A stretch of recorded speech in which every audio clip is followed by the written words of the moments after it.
ഒരധ്യായത്തിൽ വേഗത്തിലുള്ളൊരു തീർത്ഥാടനം കേൾക്കുന്നുണ്ടോ? ബഹളത്തിനിടയിൽ അടുത്ത 2 അധ്യായങ്ങൾ കൊണ്ട് സുദാമാചരിതമാണ് വർണ്ണിക്കുന്നത്. കുചേലോപാഖ്യാനം എന്നുള്ളതായ കഥാഭാഗമാണ്. നല്ല ഭക്തിയോടുകൂടി കേൾക്കുക, ഭക്തിയോടുകൂടി പ്രാർത്ഥിക്കുക. ഞാൻ എപ്പോഴും പറയാറുണ്ട്, ഭക്തി ഉണ്ടാക്കിയെടുക്കുക എന്നുള്ളതാണ് ആത്യന്തികമായ ലക്ഷ്യം. ഈ അവിൽക്കിഴി സമർപ്പിക്കുമ്പോഴും ഞാൻ പറഞ്ഞത് എന്താണ്? അവിൽക്കിഴി സമർപ്പിക്കലല്ല പ്രധാനം, ഭക്തിയോടുകൂടി സമർപ്പിക്കുക. വിളക്ക് കത്തിക്കലല്ല പ്രധാനം, ഭക്തിയോടുകൂടി വിളക്ക് കത്തിക്കുക. ഈ വിളക്ക് കൊളുത്തലെല്ലാം ഭക്തിയൊന്നുമല്ല. നമ്മൾ പലതവണ പറഞ്ഞിട്ടുണ്ട്. ഈ ഉദ്ഘാടനത്തിന് എത്ര വിളക്ക് കൊളുത്തുന്നുണ്ട് അല്ലേ? അപ്പോൾ ഭക്തിയോടുകൂടി വിളക്ക് കൊളുത്തുക, ഭക്തിയോടുകൂടി നാമം ജപിക്കുക, ഭക്തിയോടുകൂടി പ്രാർത്ഥിക്കുക. അതുപോലെ ഈ കഥകളും ഭക്തിയോടുകൂടി കേൾക്കുക. അടുത്ത 2 അധ്യായത്തിൽ സുദാമാചരിതമാണ് വർണ്ണിക്കുന്നത്. ശ്രദ്ധയോടുകൂടി കേട്ടാൽ നിങ്ങൾക്ക് നല്ലത് അല്ലേ? അവനവൻ്റെ ജന്മത്തിലാണ് ഗുണം കിട്ടുന്നത്.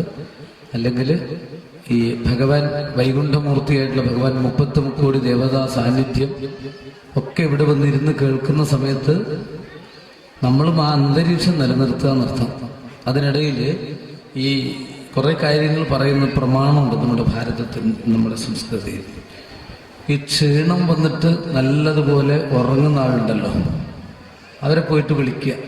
വിളിച്ചിട്ട് പറയുക, എന്തേ പെട്ടെന്ന് ഞെട്ടിയിട്ട്, അല്ല ഒന്നുമില്ല, നീ എന്തെങ്കിലും ഉറങ്ങുന്നാന്ന് പറയാൻ വേണ്ടിയിട്ട് വിളിച്ചതെന്ന് പറയുന്ന സൂക്കേടുണ്ടല്ലോ, അത് ബ്രഹ്മഹത്യ പാപത്തിന് തുല്യമാണ്. ക്ഷീണം വന്ന് ഉറങ്ങുന്നവരെ. അതുപോലെ രാവിലെ സപ്താഹമൊക്കെ ആണെങ്കിൽ ഒരു 5 മണിക്ക് ഇങ്ങനെ ഉറങ്ങുന്നുണ്ടെങ്കിൽ വിളിക്കാം. എന്താ പറയുക, രാവിലെ വരുന്നില്ലേ നീകൊണ്ട് വിളിക്കാം. പക്ഷേ ഈ വെറുതെ ക്ഷീണം കൊണ്ട് ഉറങ്ങുന്ന സാധാരണ ഒരു അവസ്ഥയിലുള്ളവരെയാണ് പറഞ്ഞത്. അതുപോലെ മുല കുടിച്ചുകൊണ്ടിരിക്കുന്ന കുട്ടികളെ വേർപിരിച്ചു കഴിഞ്ഞാൽ ഭഗവാന്റെ കഥയിൽ ഇന്നലെ പറഞ്ഞിട്ടുണ്ട്, അത് ബ്രഹ്മഹത്യ പാപമാണ്. ഇനി ഒന്നുകൂടിയുണ്ട്. എന്താണെന്ന് വെച്ചാൽ കഥകൾ പറഞ്ഞുകൊണ്ടിരിക്കുന്ന സമയത്ത്, പൂജാതി കർമ്മങ്ങൾ ചെയ്യുന്ന സമയത്ത് മറ്റുള്ള രീതിയിൽ അതിനെ അപശബ്ദം കൊണ്ടോ മറ്റോ ശബ്ദം കൊണ്ടൊക്കെ തടസ്സപ്പെടുത്തി കഴിഞ്ഞാൽ അത് ബ്രഹ്മഹത്യാസമം പാപം എന്നാണ്. അത് പറഞ്ഞിട്ടില്ല എന്ന് വേണ്ടാന്ന് വെച്ചിട്ടാണ് പറഞ്ഞത്. കാരണം ശ്രീകൃഷ്ണ ഭഗവാൻ ഉൾപ്പെടെ ഇവിടെയുള്ള ദേവീ ദേവന്മാരൊക്കെ കഥകൾ കേൾക്കുന്നതാണ്. അതുകൊണ്ടത് വളരെ ശ്രദ്ധിക്കുക. ഞാൻ ഇന്നലെ പറഞ്ഞിട്ടുണ്ടല്ലോ അല്ലേ? ഒന്നുകൂടെ ഓർമ്മിക്കുക. നല്ലതുപോലെ നമ്മൾ ഈ അവൽക്കിഴിക്ക് സമർപ്പിച്ചത് ലക്ഷ്യത്തിലേക്ക് എത്തണമെങ്കിൽ നമ്മുടെ മനസ്സ് എവിടെ പോകണം? ശ്രീകൃഷ്ണ ഭഗവാന്റെ പാതാരവിന്ദത്തിൽ ദ്വാരകാധീശന്റെ ആ 7 നില മാളികയിലേക്ക് നമ്മൾക്ക് മനസ്സുകൊണ്ട് കയറി പോകുവാനും ആ പാതാരവിന്ദത്തിൽ അത് സമർപ്പിക്കുവാനും സാധിക്കണം. മനസ്സുകൊണ്ട് ഉള്ള യാത്രയാണ്, തീർത്ഥാടനമാണ്. മനസ്സുകൊണ്ട് പ്രാർത്ഥിക്കുക. സർവത്ര ഗോവിന്ദനാമ സങ്കീർത്തനം. ഗോവിന്ദ ഗോവിന്ദ.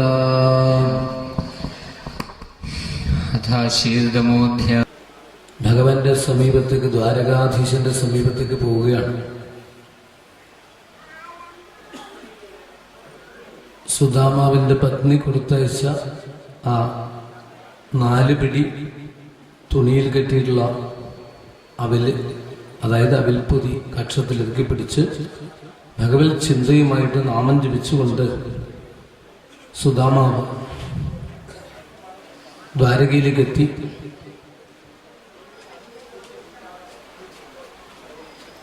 ദ്വാരകാധീശനായ ഭഗവാന്റെ സമീപത്ത് അതവിടെ എത്തി. ഭഗവാനെ കണ്ടുകൊണ്ട്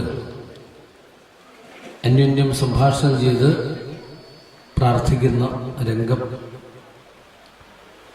അതായത് ഭഗവാന്റെ സമീപത്തിരിക്കുകയാണ്. ആ സമയത്ത് ഭഗവാനുമായിട്ട് സംഭാഷണം ചെയ്യുന്നു. എനിക്കെന്താ കൊണ്ടുവന്നിട്ടുള്ളതെന്ന് ചോദിച്ചുകൊണ്ട് നമ്മുടെ സങ്കല്പത്തെ മുഴുവൻ മാറ്റിമറിച്ചുകൊണ്ട്, ഒരുപക്ഷെ നമ്മൾ പലതരം കേട്ടിട്ടുള്ള കഥകളിൽ നിന്നൊക്കെ വ്യത്യസ്തമാണ് ഇത് എന്ന് പറഞ്ഞാൽ എന്താ? ഇതാണ് അടിസ്ഥാനം. ഇതിനെ അടിസ്ഥാനപ്പെടുത്തി മറ്റ് കഥകൾ വന്നപ്പോൾ പലതരത്തിലുള്ളതായ വ്യാഖ്യാനങ്ങളുണ്ടായി. പൊതുവെ നമ്മൾ പറയുമ്പോൾ എന്താ പറയുക, സുദാമാവ് അവിൽപ്പൊതി ഭഗവാന് കൊടുത്തു എന്നല്ലേ നമ്മളിപ്പോൾ സമർപ്പിക്കുമ്പോഴും അങ്ങനെയാണ്. പക്ഷെ സത്യത്തിൽ അങ്ങനെയല്ല. സമർപ്പണം അതല്ല. ഭഗവാൻ തട്ടിയെടുത്ത് ഒരു പിടി കഴിക്കുകയാണ്. സ്വയം ജഹാര, പിടിച്ച് സ്വയം കൊണ്ട് പിടിച്ച് വാങ്ങുകയാണ്. അതാണ്